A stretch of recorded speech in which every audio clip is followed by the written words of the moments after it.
Good morning students. आज हम लोग बच्चों सूरदास जी की रचना सूर सागर महाकाव्य के भ्रमर गीत शीर्षक के अंतर्गत जो पद दिए गए हैं आपकी बुक में, उसका 10वें पद का हम लोग अध्ययन करेंगे।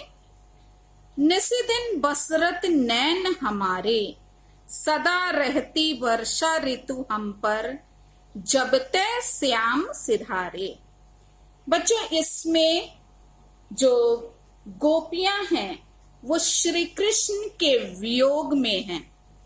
श्री कृष्ण मथुरा चले गए हैं, जिसके कारण उनकी स्थिति जो है बड़ी दारुण दशा का, वो अपना दयनीय दशा का वर्णन करती हुई जो गोपियां हैं वह उद्धव से कह रही हैं। उद्धव जो इन्हें ज्ञान का उपदेश देने के लिए आए हैं, उनसे कह रही हैं कि हे उद्धव, निसी दिन यानी रात और दिन, बसरत नैन हमारे नैन यानी नेत्र जो हैं वो श्री कृष्ण के वियोग में, हमारे नेत्र जो हैं रात और दिन वो आंसुओं के रूप में बरसते रहते हैं। सदा रहती वर्षा ऋतु हम पर, और जिसके कारण वो जब से श्री कृष्ण हमें छोड़कर गए हैं तब से हम पर सदैव जो है वर्षा ऋतु है छाई रहती है। आप सब जानते हैं वर्षा ऋतु में क्या होता है, हमेशा बादल बरसते रहते हैं। वैसे ही इन श्री कृष्ण के वियोग में गोपियों के जो नेत्रों से जल की धाराएं निरंतर यानी सदैव प्रवाहित होती रहती हैं, बहती रहती हैं। जब ते श्याम सिधारे, जब से श्याम जो है वो राजकाज के लिए गए हुए थे ना मथुरा, तो जब से वो राजकाज के लिए जब गए तब से उनके नेत्रों से अश्रुधाराएं जो है निरंतर लगातार बह रही हैं।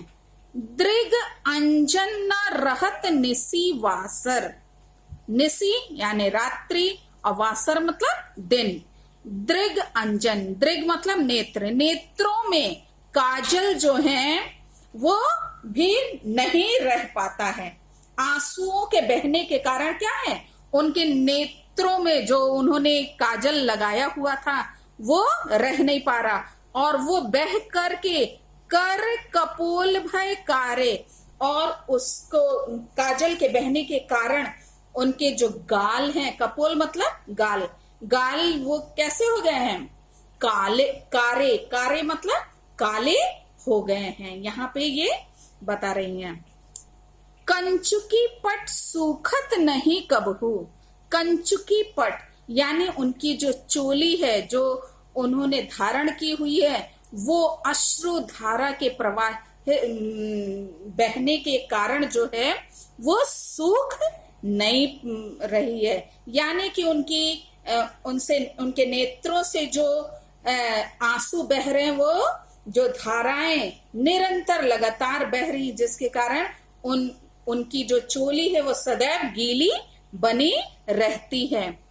उर्चित बहत पनाले, उर मतलब होता है हृदय, हृदय के बीच से वो पनाले यानी धाराएं जो हैं आंसुओं के पनाले क्या हैं, बहते रहते हैं। आंसू सलिल सबे भय काया, अब क्या है, अब तो ऐसा प्रतीत हो रहा है मानो हमारा शरीर ही आंसुओं के रूप में क्या हो गया है, परिवर्तित हो गया। काया यानी जो शरीर है वो क्या है, आंसू जो है वो जल से क्या है, हमेशा निरंतर बहने के कारण पूरा शरीर ही आंसुओं के रूप में बदल गया है। पलना जात रिस्टारे, वो पल भर के लिए भी क्या है, रुक नहीं रहा है। सूरदास प्रभु यह परेखो, गोकुल काहे बिसारे। यहाँ सूरदास जी कहते हैं कि गोपियां कहती हैं कि हे उद्धव, हमें तो यह दुख है। क्या है? हमें तो यह दुख है कि श्री कृष्ण जो है वो गोकुल काहे बिसारे। उन्होंने गोकुल और गोकुल के निवासियों को क्यों भुला दिया। बिसारे मतलब भुला दिया है। मतलब हमें यह बहुत क्या है, दुख है कि वो क्यों भूल गया हम लोगों को। गोकुल को भी भूल गया और गोकुल के निवासियों को भी क्यों भुला दिया। अब हम लोग बच्चों अगला पद देखेंगे। ये सब बच्चों गे पद है। ये सब जो है सूरसागर महाकाव्य से लिया गया है। अब अगला है बच्चों, उद्धव भली भई ब्रज आए, विधि कुलाल कीन्हे कांचे घट, ते तुम आनी पकाए। यहाँ पे बच्चों गोपियां कह रही हैं उद्धव से। उद्धव जो है श्री कृष्ण का संदेश लेकर के ब्रज में क्या है, आए हैं। किंतु उद्धव जो योग की बातें समझा रहे हैं वो गोपियों को स्वीकार नहीं है। वे उन पर क्या कर रही हैं, व्यंग करती हुई कहती हैं, उद्धव भली भई ब्रज आए। हे उद्धव, आपने ब्रज में आकर अच्छा ही किया। क्या कर रही है यहाँ, व्यंग कर रही है, हंसी कर रही है उन उद्धव के ऊपर।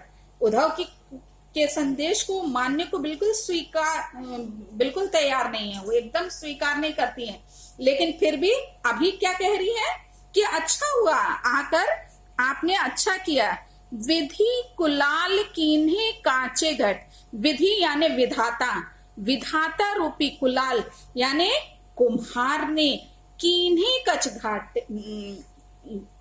कांचे घट, उन्होंने क्या किया है, विधाता ने हमारे जिन शरीर रूपी घड़ों को, और कांचे लिखा है यानी कच्चे हैं, घड़ों को कैसा बनाया है, कच्चा बनाया था। ते तुम आनी पकाए, जिससे तुमने आकर क्या कर दिया है, पका दिया है। कैसे पका दिया? जो कच्चा घड़ा बनाया विधाता ने, विधाता, तो उसको तुमने आकर क्या कर दिया, पका दिया। रंग दीन हो कान सावरे, और उस कच्चे घड़े पर जो विधाता ने बनाया था, शरीर रूपी जो कच्चा घड़ा, उस पर रंगों को भरा किसने है, विविध रंगों से रंग दिया। कान सावरे अर्थात श्री कृष्ण ने विविध रंगों से उसको क्या कर दिया, रंग दिया। अवधि अटा पर छाए, अंग अंग चित्र बनाए उन्होंने, और इनके अंग अंग पर विभिन्न प्रकार के क्या किए, चित्र बनाए हैं। किस पे, शरीर रूपी घड़े पर। पाटे गरे न नैन नेहते, आगे कह रही हैं कि श्री कृष्ण के मथुरा चले जाने पर ये शरीर रूपी जो घड़े हैं वो हमारे आंसुओं, नैन ने यानी आंसुओं के वर्षा जल से इसलिए नहीं गरे पाते, यानी गल नहीं पाए हैं। क्यों? क्योंकि इस पर क्या है, अवधि अटा पर छाए, क्योंकि इस पर अवधि रूपी अटारी चढ़ी हुई थी। यानी कि यहाँ पे ये बताना चाह रहे हैं कि जो श्री कृष्ण है, जो मथुरा गए हुए हैं, उन्होंने वो बता के गए थे कि 15 दिन की जो अवधि जो है, जो एक पक्ष है, उसमें वो क्या आएंगे, लौट करके आ जाएंगे। लेकिन वो क्या है, इसीलिए क्या हुए, उनके इंतजार में ये जो शरीर रूपी कच्चा घड़ा था, जिसपे उन्होंने रंगों से जिसे उन्होंने सजाया था, रंग दिया था, उनके विभिन्न अंग अंग पर विभिन्न प्रकार के चित्र बनाए थे, वो सब इसीलिए गले नहीं, मतलब कि आंसुओं से उसे क्या होना चाहिए, कच्चा घड़ा क्या होता है, जल यदि उसमें आप डालें तो वो क्या हो जाएगा, गल करके टूट जाएगा। लेकिन यहाँ पे क्यों नहीं गला, क्योंकि उस पर क्या हुआ था, अवधि अटा पर छाए, क्योंकि उस पे अवधि जो है समय जिसको कहते हैं, अवधि उसकी वो उस पे छाई हुई थी, अवधि रूपी अटारी छाई हुई थी। यहां लिखा है बच्चों, ब्रज करी आवा जोग ईधन करी, ब्रज करी आवा, ब्रज को क्या कर दिया, आवा बना दिया। आवा क्या होता है, जिसमें क्या करते हैं, कुम्हार जो है बर्तन को पकाते हैं। तो यहाँ पे ये गोपियां कह रही है कि अब आपने आकर, यानी उद्धव जी आपने आकर संपूर्ण व्रज को क्या बना दिया है, आवा बना दिया है, और उस पर जोग ईंधन करी। ये जो योग रूपी आपकी जो चर्चा है, यानी योग का जो संदेश है, उससे उसका ईंधन रखा है ईंधन करी है ना, मतलब कि उस पर योग की चर्चा रूपी ईंधन रखा है। सुरति आनी सुलगाए, और सुरति यानी स्मरण, श्री कृष्ण की स्मृति रूपी जो याद रूपी आग को क्या कर दिया, आग आने सुलगाए, यानी आग को सुलगा दिया है। फूक उसास विरह प्रज रनी संग, ध्यान दरस सिय राय। आगे यहाँ पे कह रही हैं गोपियां कि फिर उन्हें श्री ये निश्वासों, फूक उसास यानी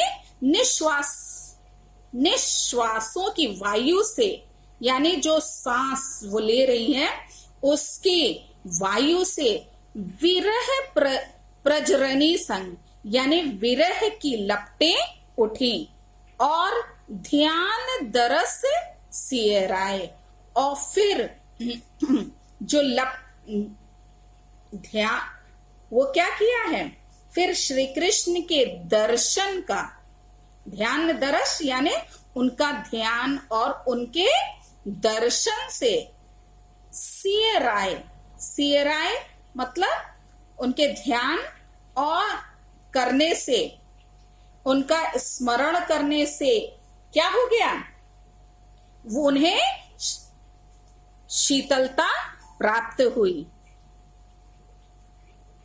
भरे संपूर्ण सकल प्रेम जल, छुअन न काहू पाए। हाँ, उनके शरीर रूपी घड़े को कोई भी छूने नहीं पाया, क्योंकि भरे संपूर्ण सकल प्रेम जल। और श्री कृष्ण के यहाँ पे देखिए वर्णन है कि जब श्री कृष्ण की चर्चा करने से क्या हुआ, हमें अपने ध्यान में उसके दर्शन का सुख प्राप्त हुआ। वो श्री कृष्ण, उद्धव जो है श्री कृष्ण के पास से आए थे, इसलिए इन लोगों को उनका ध्यान आता है और फिर उनके दर्शन का सुख प्राप्त हुआ। इस कारण से वो जो विरह में जलते हुए हमारे मन को क्या हुई, शांति प्राप्त हुई। अब ये घड़े क्या हो गए, प्रेम रूप से, पूर्ण रूप से वो क्या हुआ, प्रेम के जल से भर गए। यहां लिखा है ना, भरे संपूर्ण सकल प्रेम जल। वो जो शरीर रूपी घड़ा था वो क्या हो गया, उनके पूर्ण रूप से प्रेम के जल से वो भर गए। और फिर जब प्रेम के जल से वो भर गए, तब से आज तक कोई भी इनका क्या है, स्पर्श नहीं कर सका। आप सब इससे पहले जान रहे हैं कि कामदेव जो हैं वो गोपियों को क्या करते हैं, उनकी निगाह उन पर रहती है। लेकिन ये जो यहाँ पे ये बता रहे हैं कि गोपियां कह रही हैं कि जब उनका स्मरण आता है श्री कृष्ण जी का, ध्यान आता है और दर्शन का सुख उनको प्राप्त होता है, तो क्या हुआ, उनको विरह में जलते हुए उनके मन को, गोपियों के मन को क्या हुई, शांति प्राप्त हुई और वो पूरे किससे भर गया, पूर्ण रूप से प्रेम जल से भर गई और फिर आज तक कोई भी इनका स्पर्श नहीं कर सका। राजकाज तय गए सूर प्रभु। आगे क्या सूरदास जी क्या कह रहे हैं कि प्रभु अर्थात श्री कृष्ण जो है वो किस लिए गए थे मथुरा, राजकाज के लिए, राजकाज के लिए गए थे। नंद नंदन कर लाए, तब वो तो वहां नंद के नंदन यानी नंद के पुत्र जो हैं अर्थात जो श्री कृष्ण हैं वो क्या है, गए हुए थे राजकार के लिए और अब भी वे लौटेंगे। उन्हें ये घड़े अर्थात हमारे शरीर रूपी जो अनछुए अथवा क्या है, पूर्णता सुरक्षित हैं, वो उन्हें क्या होंगे, वैसे ही मिलेंगे। यहाँ पे जो गोपियां हैं वो उद्धव से कह रही हैं कि ये जो हमारा शरीर रूपी घड़ा है वो नंदन श्री कृष्ण के लिए क्या है, सुरक्षित है, ये अनछुआ है और ये प्रभु के लौटने पर उन्हें वो क्या हो जाएगा, प्राप्त होगा। अब आखिरी पद देखेंगे बच्चों, ये है अखियां हरि दर्शन की भूखी, कैसे रहती रूप रस राची, ये बतियां सुनी रूखी। अखियां हरि दर्शन की भूखी। हाँ बच्चों देखिए इसमें सूरदास ने इस पद में गोपियों की कृष्ण भक्ति का भावात्मक स्वरूप जो है प्रस्तुत किया कि कितने भावुक हैं। उद्धव निर्गुण ब्रह्म यानी योग की चर्चा, योग की बातें करते हैं, जिन्हें सुनकर गोपियां कहती हैं कि उनकी योग की नीरस चर्चा वे नहीं सुनना चाहती, क्योंकि उन्हें श्री कृष्ण के दर्शनों की क्या है, लालसा है, जिनके बिना उनके नेत्र क्या हैं, प्यासे हैं। मतलब वो कि मात्र भगवान श्री कृष्ण के ही दर्शन करना चाहती हैं और जो कि कह गए थे कि 15 दिन में लौट के आ जाएंगे। वो इनके उद्धव जी के योग की बातों को बिल्कुल भी स्वीकार करने के लिए वो तत्पर नहीं है। देखिए लिखा आखियां हरि दर्शन की भूखी। यहाँ गोपियां उद्धव से कह रही कि हमारी जो आंखें हैं, हमारे जो नेत्र हैं, वो श्री कृष्ण के दर्शन के लिए व्याकुल हैं, भूखे हैं। कैसे रहती रूप रस राची, ये श्री कृष्ण के रूप और प्रेम में क्या है, रमी हुई हैं या पगी हुई हैं। ये बतियां सुनी रूखी, ये तुम्हारी जो योग की बातें हैं वो कैसी हैं, नीरस बातें, ये सुनकर कैसे धैर्य धारण करें। मतलब उनका कहने का तात्पर्य है यहाँ पे कि ये तुम्हारी ये जो योग की बातें हैं ये बिल्कुल भी नीरस है, उसमें जरा भी रस नहीं है, ये रूखी हैं।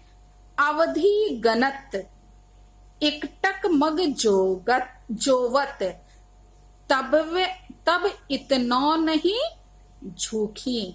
यहाँ पे अवधि गनत ये बता रही हैं कि जब ये आंखें श्री कृष्ण के लौट कर आने की अवधि का एक एक क्या है, एक एक दिन गिनती करती हुई टकटकी बांधे हुए है, एक टक मग जोवत यानी एक टक बिना पलक झपकाए, मग यानी मार्ग को, जोवत यानी वो मार्ग को देख रही हैं और प्रतीक्षा करती हैं। तब इतना नहीं झूठी, उस समय भी ये इतनी अधिक झूठी यानी दुखी नहीं हुई थी, जितनी की तुम्हारे क्या है ये योग की बातें।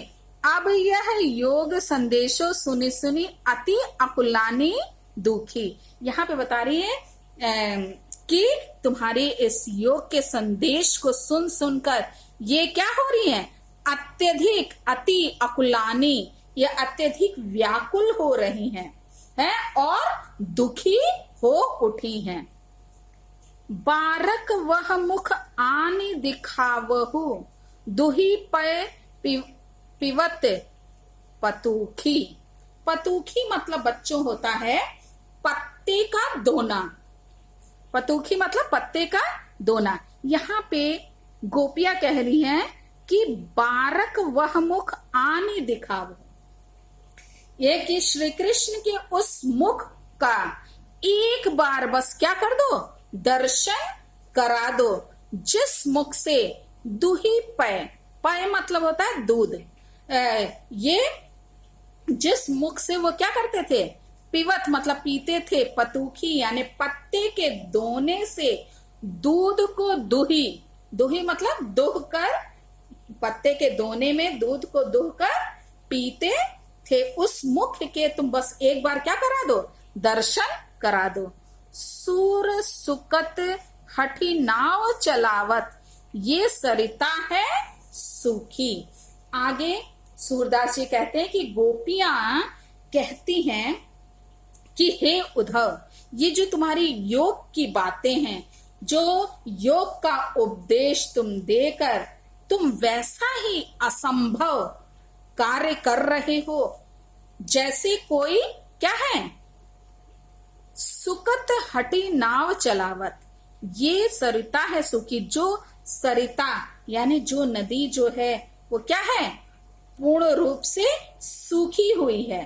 सूखी नदी की बालू पे तुम क्या कर रहे हो, हठ पूर्वक, कैसे, हठी नाव चलावत, हठ पूर्वक तुम क्या कर रहे हो, नाव को चलाने का कोई प्रयत्न करे, वैसा ही तुम असंभव कार्य कर रहे हो। जैसे कोई सूखी नदी हो, कैसी बालू में, सूखी नदी के बालू में हठ पूर्वक क्या है, नाव चलाने का कोई, आप सब जानते हैं कि नाव कब चलती है, जब नदी में जल भरा हो, और रेत पे तो चलती नहीं। तो वही यहाँ पे लिखा है कि सुकत मतलब होता है बालू, बालू पर हठ पूर्वक नाव चलाना जिस प्रकार से क्या है, व्यर्थ है, बेकार है, वो प्रयत्न करना उस पर, वो असंभव कार्य है कि उस पे क्या हो, नाव चले सूखी नदी में। तो वैसे ही तुम्हारी ये जो योग संबंधी जो बातें हैं, उसका हम पर कोई भी प्रभाव पड़ना क्या है, असंभव है। यानी ये कह रही है कि श्री कृष्ण के प्रेम में अनुरक्त हमारे हृदय पर तुम्हारे योग संबंधी जो बातें हैं, योग संबंधी जो उपदेश है, उसका प्रभाव पड़ना असंभव है।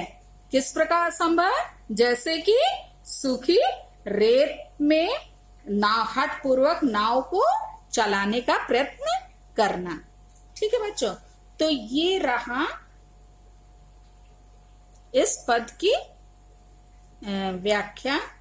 बच्चों, हमने आपको ये काव्यगत सौंदर्य नहीं बताया, एक बार सुन लीजिए। ऊपर से हम बता रहे हैं 10वें वाले पद का। इसमें आप लोग काव्यगत सौंदर्य लिखिएगा कि इसमें, इस पद में गोपियों की विरह व्यथा का जो है स्वाभाविक रूप से बहुत सुंदर चित्रण किया गया है, उनके मार्मिकता के साथ चित्रित हुई है। और भाषा जो है ब्रज भाषा, आप सब जान रहे हैं, वियोग श्रृंगार है। ये विशेष रूप से जानने की बात है, ये क्या है, वियोग श्रृंगार है, क्योंकि श्री कृष्ण क्या है, उद्धव इस गोपियों से क्या है, दूर है, उनके पास नहीं है। ये विरहावस्था में गोपियां हैं, इसलिए यहाँ वियोग श्रृंगार होगा। और छंद आप लोग गे पद लिखिएगा। फिर 11th वाले में 11th वाले पद का बच्चों लिखिएगा। इसमें भी भाषा जो है ब्रज भाषा रहेगी और इसमें आप अनुप्रास अलंकार का प्रयोग हुआ है। देखिए क वर्ण की आवृत्ति हुई है, तो अनुप्रास अलंकार आप लिखिएगा। वियोग श्रृंगार ये भी है और छंद गे पद है। इसमें बच्चों आप लिख सकते हैं कि इसमें कच्चे घड़ों को पकाने की क्रिया का सांग रूपक द्वारा चित्रण किया गया है कि कैसे कुम्हार जो है कच्चे घड़े को आवे में कैसे पकाता है, आवा में, तो उसका बहुत सुंदर यहाँ पे रूपक के माध्यम से यहाँ शरीर रूपी कच्चे घड़े को समझाने का प्रयास किया है। फिर ये लास्ट वाला जो है बच्चों 12वां पद, इसमें आपका अवगत सौंदर्य जो लिखेंगे भाषा ब्रज भाषा है, विप्रलंब श्रृंगार है और छंद गे पद है।